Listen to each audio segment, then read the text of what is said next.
क्या हाल पढ़ ले गैंग। यार बस मेरे साथ इमेजिन करो कि तुमने क्लास 10 खत्म किया, क्लास 10 के रिजल्ट्स आए और तुम्हारा कोई प्लान नहीं है जेई देने का, बट तुम्हारे दिमाग में एक आइडिया आता है कि आप आईआईटी ट्राई करते हैं। सबने सुन रखा है आईआईटी आईआईटी आईआईटी, और तुम लेट हो चुके हो, तुम्हारे पास सब समय नहीं है कि तुम एनरोल कर पाओ बड़ी बड़ी कोचिंग्स में, कोटा की कोचिंग्स में या कहीं और तुम लोकल कोचिंग के साथ स्टार्ट करते हो एंड सरप्राइजिंगली अपनी डेडिकेशन के साथ तुम एंड करते हो with IIT Bombay and a very decent rank.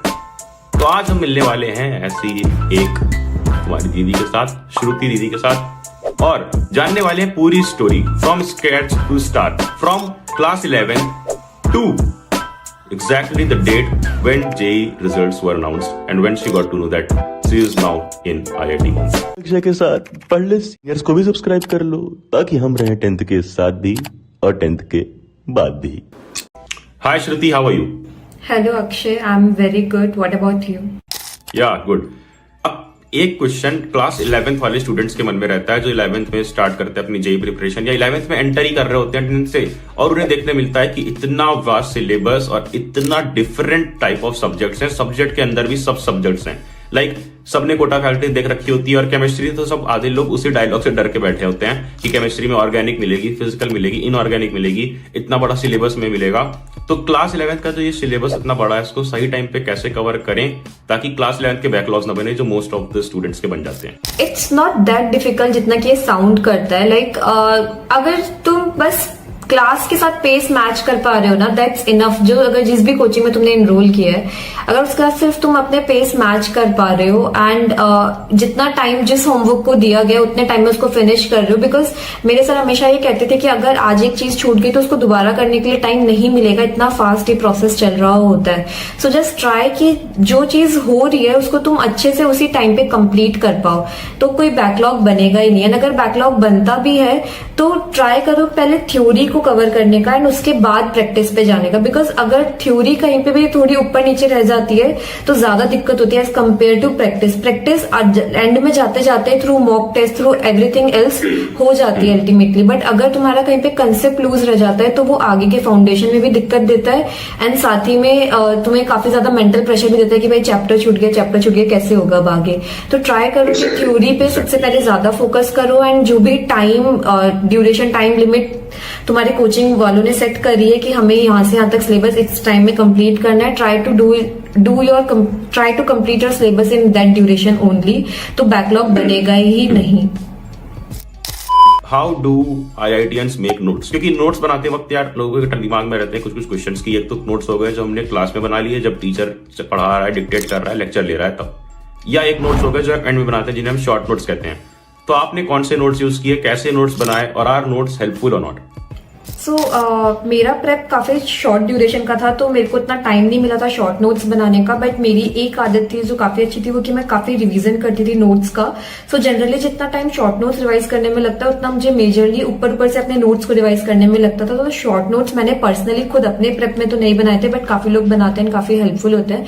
पर मेरी एक स्ट्रेटेजी थी हमेशा से कि जब भी टीचर्स पढ़ाते थे उस टाइम पे तो मैं अपना लिख ही लेती थी जो भी मुझे लिखना है, साथ ही में मैं अपने लैंग्वेज में जो तुम्हारी मदर टंग होती है उसमें लिखती हूँ तो ज्यादा अच्छे से याद रहता है। अगर कोई ऐसी चीज है जो टफ है या फिर इंपॉर्टेंट पॉइंट है तो उसको तुम अपने नॉर्मल लैंग्वेज में, जैसे तुम अपने दोस्त के साथ बात कर रहे हो वैसे उस चीज को हाईलाइट करके लिख लोगे तो जब तुम नोट्स पढ़ते हैं तो वो चीज दिमाग में रिटेन रह जाती है। साथ ही में नोट्स बनाने के बाद में मैं उसके एंड में 2 या 3 पेजेस छोड़ देती थी ताकि नोट्स जो सर बनवा रहे हैं वो तो कॉमन नोट्स है, वो सबके पास होने हैं, बट हमें अगर अपना रिजल्ट एक्सेप्शनल चाहिए तो हमारे नोट्स या हमारे प्रिपरेशन में कुछ तो ऐसा एक्सेप्शनल होना चाहिए जो बाकियों से अलग हो। तो मेरे नोट्स बाकियों से इस तरीके से अलग होते थे कि मैं अपने नोट्स में जो लास्ट के 3 पेजेस मैंने छोड़े हैं उसमें जो भी मैं अपने प्रैक्टिस से सीख रही हूँ, because practice is the ultimate learning जो तुम्हें बताएगी कि कैसे क्वेश्चन सॉल्व करना है जेई में, कैसा अपना थिंकिंग एबिलिटी डेवलप करना है। तो वहां पे स्टार्टिंग में जैसे कि कोई भी चैप्टर में उठाते तो काफी ज्यादा मतलब ऑब्स्टिकल्स आते नहीं होते क्वेश्चन सॉल्व, तो वो मैं लिखते जाती थी उस पेज पे कि मतलब मैंने इस क्वेश्चन से क्या सीखा, इस क्वेश्चन से मुझे क्या सीखने के लिए मिला, क्या टेक्निक सीखने के लिए मिली है, या फिर क्या न्यू कंसेप्ट मिला जो सर ने शायद कवर नहीं किया था पर इस क्वेश्चन में अप्लाई हुआ है।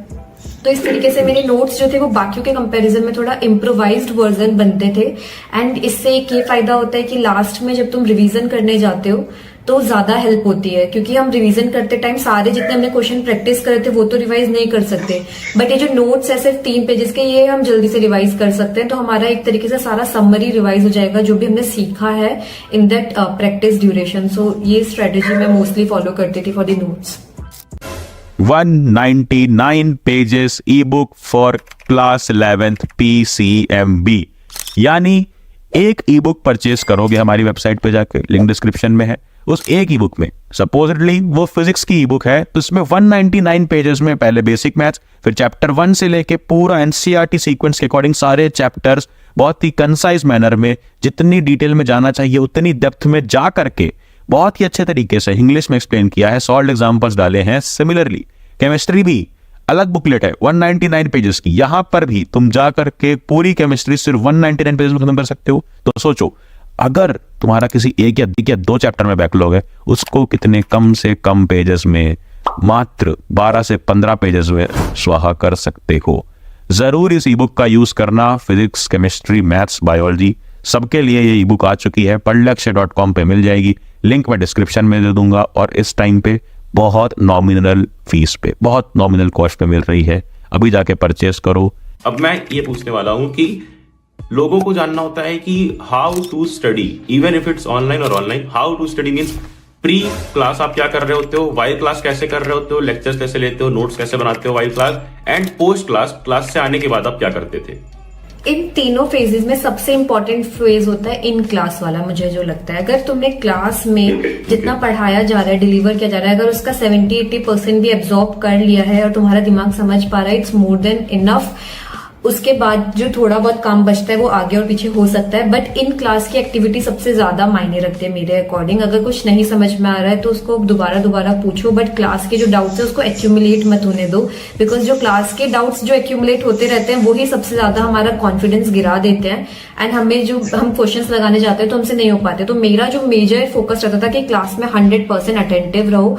सर जो बोल रहे, इवन छोटी सी चीज है, तो कई बार हमें ऐसा लगता है कि तो कोई भी नहीं लिख रहा, शायद सबको पता है, बट तुम अपने लिए जरूर लिखो उन छोटी छोटी चीजों को भी, बिकॉज वो लेटर ऑन पॉइंट पे काफी मायने रखती हैं।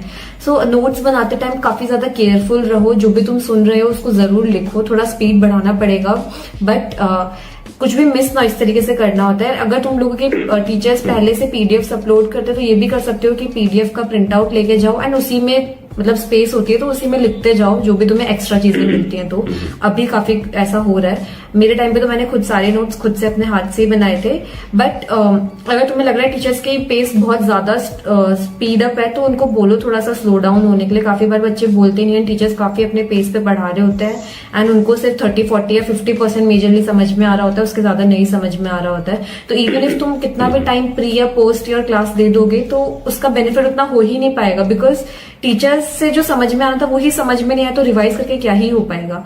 तो इसलिए क्लास में अटेंटिव एंड साथ ही में पेस मैच करना इज वेरी इंपॉर्टेंट, तो उस चीज पे फोकस करना चाहिए। दूसरा, क्लास में आने से पहले या फिर जैसे सुबह उठते हैं तो सुबह उठते मेरा ये मेजर रहता था कि केमिस्ट्री एंड एनसीईआरटी, जैसे कि सर ने पहले ही बोला था कि इनऑर्गेनिक का बहुत लोगों को डर पहले से ही हो जाता है, तो मेरा हमेशा सा ये था कि सुबह उठ के एनसीईआरटी स्पेशली इनऑर्गेनिक का पोर्शन पढ़ते रहना इन सर्कुलेशन, ताकि कम से कम जो एनसीईआरटी में जो भी ब्रीफ छोटे छोटे इंपॉर्टेंट पॉइंट्स दिए, जैसे जिसने भी जेईई मेंस अटेम्प्ट दिया होगा उसको पता होगा कि जो एनसीईआरटी से कई बार ऐसे छोटी छोटी चीजें पूछ ली जाती है जो किसी ने ध्यान भी नहीं दी होंगी। तो इसलिए एनसीईआरटी पढ़ना इज वेरी इंपॉर्टेंट। तो अगर तुम इनिशियल के 6 मंथ्स में सिर्फ एनसीईआरटी रीड करोगे सुबह के आधे घंटे तो इट्स मोर देन इनफ। तुम्हें बस ये करना है कि जरूरी नहीं पूरा चैप्टर एक साथ पढ़ो, बस 2-3 पेजेस पढ़ लो सुबह सुबह उठ के, बस 2-3 पेजेस, इट्स इनफ। उसके अलावा आफ्टर क्लास मेजरली यही रहता है कि क्वेश्चन प्रैक्टिस करो। क्वेश्चन प्रैक्टिस करने से पहले 5-10 मिनट अपने नोट्स देख लो कि क्या पढ़ाया था आज। उसके अलावा क्वेश्चन प्रैक्टिस करने पे ज्यादा फोकस होना चाहिए, बिकॉज अल्टीमेटली पेपर में जाके क्वेश्चन सॉल्व करना है। इवन इफ तुम्हें कंसेप्ट आता है बट इसको अप्लाई करना नहीं आता तो it will make no sense, और किसी को भी कोई भी तुम्हारे कंसेप्ट को वैल्यू नहीं करेगा अंटिल तुम्हें उसको अप्लाई करना नहीं आता। तो काफी टाइम स्पेंड हो जाता है हमारा कोचिंग में या स्कूल्स में, तो उसके बाद काफी कम टाइम बचता है, वो सारा आई गेस सॉल्व करने के लिए, क्वेश्चन प्रैक्टिस करने के लिए डेडिकेट करना चाहिए। एंड क्वेश्चन प्रैक्टिस से तुम्हें सीखना चाहिए कि अच्छा मैंने ये क्वेश्चन सॉल्व किया, इसमें ये चीजें अप्लाई हुई, हाँ मैंने ये पढ़ा था। तो वो एक सॉर्ट ऑफ बैक ट्रैकिंग से तुम्हारा रिवीजन हो जाता है कि अच्छा ये पढ़ा था, ये कंसेप्ट में ये सिखाया था, तो वो क्वेश्चन से भी रिवीजन हो ही रहा है तुम्हारा। सो बेटर होगा कि क्वेश्चन सॉल्व करो आफ्टर क्लास, मेजर फोकस अभी मजा आएगा ना भिड़ो। एक चीज इंपॉर्टेंट ये आती है सबके दिमाग में कि हम सबको बोला जाता है, कोई भी स्ट्रेटजी देखते हैं जेई स्टूडेंट्स की, हाँ हमें जेई करना है तो क्या स्ट्रेटजी है, तो सिलेबस साथ साथ में बोला जाता है कि रिवीजन करना है, कांस्टेंट रिवीजन करना है। वो आपने रिवीजन कैसे किए थे अपने चैप्टर्स के, वो आप बताओ। आई टोटली एग्री कि रिवीजन एक बहुत ज्यादा इंपॉर्टेंट विटल रोल प्ले करता है, स्पेशली ऑफ द नोट्स। इसलिए मैं हमेशा जब भी जितने भी लोग मुझसे स्ट्रेटेजी या कुछ भी पूछते हैं, नोट्स के ऊपर बहुत ही ज्यादा एम्फेसाइज करती हूँ कि गुड क्वालिटी नोट्स होने चाहिए, नोट्स का रिवीजन काफी बार होना चाहिए कि अगर कोई तुम्हें नींद से भी उठा के पूछे कि हाँ इस चीज के बारे में कैसे आया था, ये डेरिवेशन कैसे हुआ था, तो मैं याद हूँ। सो सॉर्ट ऑफ नोट्स का रिवीजन हमेशा सिर्फ आधा घंटा ले लो, चाहे अगर कुछ भी करने का मन नहीं कर रहा है तो आधा घंटा लो एंड धीरे धीरे करके बस नोट्स पढ़ते जाओ, एक दो पेज करके, तो तुम्हारे दिमाग में स्लोली एंड स्टेडली वो सिंक इन करना स्टार्ट कर देगा। देखोगे कि जब नेक्स्ट टाइम तुम नोट्स रिवाइज करोगे तो उसका आधा ही टाइम ले रहोगे, फिर और आधा टाइम ले रहोगे, अल्टीमेटली वो सब तुम्हें नोट्स तो बिल्कुल अच्छे से याद हो जाएंगे। तो नोट्स एंड कंसेप्ट याद होना बहुत ही ज्यादा इंपॉर्टेंट है। दिन का हमेशा एटलीस्ट 1 आवर, आधा घंटा सुबह और आधा घंटा शाम में नोट्स रिविजन के लिए फिक्स कर देना चाहिए मेरे अकॉर्डिंग, जो मैंने भी किया था।